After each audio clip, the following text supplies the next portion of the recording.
Hi എല്ലാവർക്കും നമസ്കാരം. പുതിയൊരു വീഡിയോയിലേക്ക് എല്ലാവർക്കും സ്വാഗതം. ഇന്നത്തെ റെസിപ്പി ഒരു നോർത്ത് ഇന്ത്യൻ സ്റ്റൈൽ മുട്ടക്കറിയാണ്, മലൈ എഗ് കറി. വളരെ ഈസി ആയിട്ട് ചെയ്തെടുക്കാൻ പറ്റിയ ഒരു നല്ല മുട്ടക്കറിയാണ്. നമ്മളുടെ നാടൻ മുട്ടക്കറിയിൽ നിന്നൊക്കെ കുറച്ച് വ്യത്യസ്തമായിട്ടുള്ള ഒരു ടേസ്റ്റാണ് ഈ ഒരു മുട്ടക്കറിക്ക്. എന്നാൽ വളരെ ഈസി ആയിട്ടും ചെയ്തെടുക്കാം. അപ്പോൾ എങ്ങനെയാണ് ഈ ഒരു മലൈ എഗ് കറി തയ്യാറാക്കിയെടുക്കുന്നതെന്ന് നോക്കാം.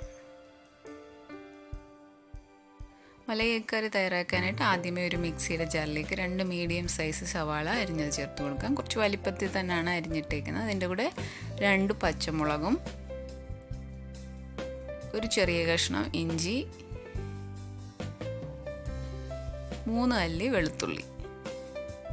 ഇതെല്ലാം കൂടെ നമുക്ക് നന്നായിട്ട് അരച്ചെടുക്കണം. അപ്പോൾ സവാളയിൽ അത്യാവശ്യം നന്നായിട്ട് വെള്ളം ഉള്ളതുകൊണ്ട് തന്നെ പ്രത്യേകിച്ച് വെള്ളമൊന്നും ഒഴിക്കേണ്ട. ഇതൊരു പേസ്റ്റ് പോലെ അരച്ചെടുക്കാം. അപ്പോൾ നമ്മൾ എല്ലാം കൂടെ നന്നായിട്ട് പേസ്റ്റ് പോലെ അരച്ചെടുത്തിട്ടുണ്ട്. അപ്പോൾ ഇതുപോലെ പേസ്റ്റ് പോലെ അരയ്ക്കുക. അപ്പോൾ സവാളയ്ക്കകത്തൊക്കെ നല്ലോണം വെള്ളമുണ്ട്, അതുകൊണ്ട് തന്നെ പ്രത്യേകിച്ച് വെള്ളമൊന്നും ഒഴിക്കേണ്ട. ഇനി ഇതൊന്ന് നന്നായിട്ട് വഴറ്റിയെടുക്കണം.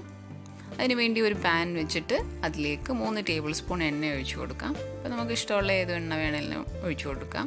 നോർത്ത് ഇന്ത്യൻ കറി ആയതുകൊണ്ട് തന്നെ സൺഫ്ലവർ ഓയിൽ യൂസ് ചെയ്താലും കുഴപ്പമില്ല. എന്നിട്ട് അതിലേക്ക് നമ്മൾ അരച്ചു വെച്ചിരിക്കുന്ന സവാളയെല്ലാം കൂടെ അരച്ച് വെച്ചത് ഇതിൻ്റെ അകത്തിലേക്ക് ചേർത്ത് കൊടുക്കുക. അപ്പോൾ സവാളയൊക്കെ അരയ്ക്കുമ്പോൾ അതിനകത്ത് നിറയെ വെള്ളം വരും. അപ്പോൾ ചൂടായ എണ്ണയിലേക്ക് ഒഴിക്കുമ്പം ചിലപ്പം മേത്തൊക്കെ തെറിക്കാൻ ചാൻസ് ഉണ്ട്. അതൊന്ന് സൂക്ഷിച്ച് ഒഴിച്ചു കൊടുക്കുക. എന്നിട്ട് ഇതിൻ്റെ അകത്തിലേക്ക് നമുക്കൊന്ന് വഴറ്റാൻ ആവശ്യമായിട്ടുള്ള കുറച്ച് ഉപ്പ് ചേർത്ത് കൊടുക്കാം. അപ്പം ഈ ഒരു കറിക്ക് ഒത്തിരി ഉപ്പിൻ്റെ ആവശ്യമൊന്നുമില്ല, വളരെ കുറച്ച് മതി. നമ്മൾ ആദ്യം വഴറ്റാൻ ചേർക്കുന്ന ഉപ്പ് മാത്രം മതി. ഇനി ഇളക്കി നന്നായിട്ട് ഗോൾഡൻ ബ്രൗൺ കളറാകുന്നത് വരെ ഇത് നന്നായിട്ട് വഴറ്റിയെടുക്കണം. അപ്പോൾ ഈ ഒരു കറിക്കകത്ത് നമ്മൾ സവാള വഴറ്റാൻ മാത്രമാണ് കുറച്ച് സമയം എടുക്കുന്നത്. കാരണം നമ്മൾ അരച്ച് ചേർക്കുന്നതുകൊണ്ട് തന്നെ അതിൻ്റെ വെള്ളമൊക്കെ വറ്റി നല്ല ഗോൾഡൻ കളറാകണം. അപ്പോൾ അതുവരെ നമുക്കൊന്ന് വഴറ്റിയെടുക്കാം. സവാളയുടെയൊക്കെ വെള്ളം വറ്റി ഒരു ഗോൾഡൻ ബ്രൗൺ കളറായിട്ടുണ്ട്. ഇനി ഇതിൻ്റെ അതിലേക്ക് നമുക്ക് 1/2 കപ്പ് വെള്ളം ഒഴിച്ചു കൊടുത്തിട്ട് നന്നായിട്ടൊന്ന് മിക്സ് ചെയ്യാം. അപ്പോൾ ഈ സവാള അരച്ചതാണ് ഈ കറിക്ക് നല്ലൊരു തിക്കായിട്ടുള്ള ഗ്രേവി കൊടുക്കുന്നത്.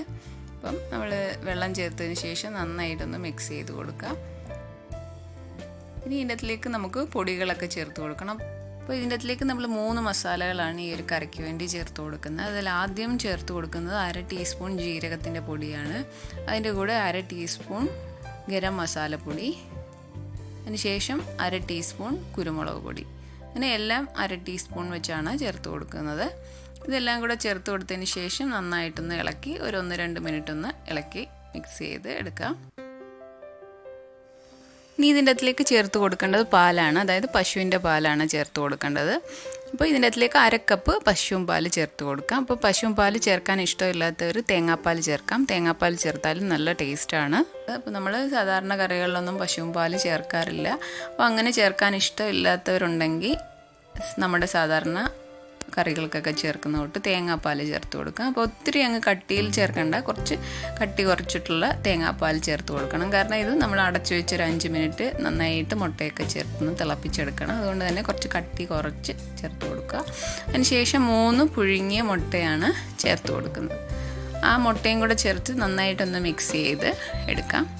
ഇനി ഇത് നമുക്ക് അടച്ചു വെച്ച് നന്നായിട്ട് കുറുകി വരുന്നിടം വരെ ഇതൊന്ന് തിളപ്പിച്ചെടുക്കണം. അപ്പോൾ അടച്ച് ഒരു 5 മിനിറ്റ് ഒരു മീഡിയം ഫ്ലെയിമിൽ തിളപ്പിച്ചെടുക്കാം. ഒരു 5 മിനിറ്റ് ആയിട്ടുണ്ട്. ഗ്രേവിയൊക്കെ നന്നായിട്ടൊന്ന് കുറുകി വന്നിട്ടുണ്ട്. ഇനി ഇതിൻ്റെ അതിലേക്ക് ചേർത്ത് കൊടുക്കാനുള്ളത് മല്ലിയിലയാണ്. അപ്പം ഞാനൊരു 3 ടേബിൾ സ്പൂൺ മല്ലിയില അരിഞ്ഞാണ് ചേർത്ത് കൊടുക്കുന്നത്. അപ്പം മല്ലിയില ചേർക്കുമ്പോൾ ഒത്തിരി അങ്ങ് ചേർത്ത് കൊടുക്കല്, കാരണം ഈ കറിക്കൊരു കയ്പ്പ് വരും. അതുകൊണ്ട് തന്നെ ഒത്തിരി അങ്ങ് ചേർത്ത് കൊടുക്കുക. ഒരു 3 ടേബിൾ സ്പൂൺ വരെ ചേർത്ത് കൊടുത്താൽ മതിയാവും. അതും കൂടെ ചേർത്ത് നന്നായിട്ടൊന്ന് മിക്സ് ചെയ്തതിന് ശേഷം നമുക്ക് തീ ഓഫ് ചെയ്ത് കൊടുക്കാം. ഇപ്പോൾ മല്ലിയിലയൊക്കെ ചേർത്ത് നന്നായിട്ട് മിക്സ് ചെയ്തെടുത്തിട്ടുണ്ട്. ഇനി നമുക്ക് തീ ഓഫ് ചെയ്ത് കൊടുക്കാം. അപ്പോൾ ഈ ഒരു കറി നമുക്ക് അപ്പത്തിൻ്റെയോ ചപ്പാത്തിയുടെ കൂടെയോ ഒക്കെ സെർവ് ചെയ്യാൻ പറ്റിയ നല്ല ടേസ്റ്റി ആയിട്ടുള്ളൊരു കറിയാണ്. ഇനി നമുക്കൊരു സെർവിങ് ഡിഷിലേക്ക് മാറ്റാം. ഞാൻ ഈ ഒരു കറി അപ്പത്തിൻ്റെ കൂടെയാണ് സെർവ് ചെയ്തത്. അപ്പത്തിൻ്റെ കൂടെ കഴിക്കാൻ നല്ല ടേസ്റ്റാണ്. അപ്പോൾ നിങ്ങൾ ഈ ഒരു റെസിപ്പി ട്രൈ ചെയ്ത് നോക്കുക. നല്ല ടേസ്റ്റി ആയിട്ടുള്ള ഒരു വ്യത്യസ്തമായിട്ടുള്ള ഒരു മുട്ടക്കറിയാണ്. അപ്പോൾ നിങ്ങൾക്ക് ഈ വീഡിയോ ഇഷ്ടപ്പെട്ട ശരണ്യാസ് റെസിപ്പി ചാനൽ സബ്സ്ക്രൈബ് ചെയ്യുക. പുതിയൊരു റെസിപ്പി ആയിട്ട് കാണാം. താങ്ക്